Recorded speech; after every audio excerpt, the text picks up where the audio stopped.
તો સૌરાષ્ટ્ર યુનિવર્સિટીના assistant professor પરના આરોપોનો મામલો અર્થશાસ્ત્ર ભવનના પ્રોફેસર ડોક્ટર સંજય પંડ્યાને ક્લીન ચીટ મળી છે। લેટરમાં દર્શાવેલા વિદ્યાર્થીઓના નામ ખોટા હોવાનો રિપોર્ટ મળ્યો છે। ફરિયાદ કરનાર એક પણ વિદ્યાર્થીની 2016 પછી ભવનના રેકોર્ડ પર ન હોવાનો દાવો કરાયો। ડોક્ટર સંજય પંડ્યા પર લાગ્યો હતો દ્વિઅર્થી શબ્દોના પ્રયોગનો આરોપ। ચોક્કસ લોકોને વધુ ગુણ આપવાનો પણ આરોપ લાગ્યો હતો।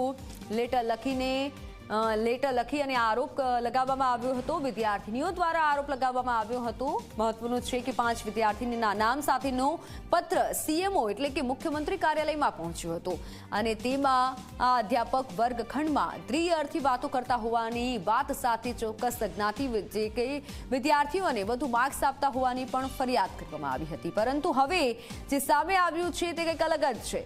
ભવન અધ્યક્ષના રિમાર્ક્સ બાદ સામે આવ્યું છે કે આ પત્ર ખોટો છે અને પત્રમાં જે વિદ્યાર્થીનીના નામો છે તેવી કોઈ જ છાત્રાઓ ભવનમાં અભ્યાસ નથી કરતી।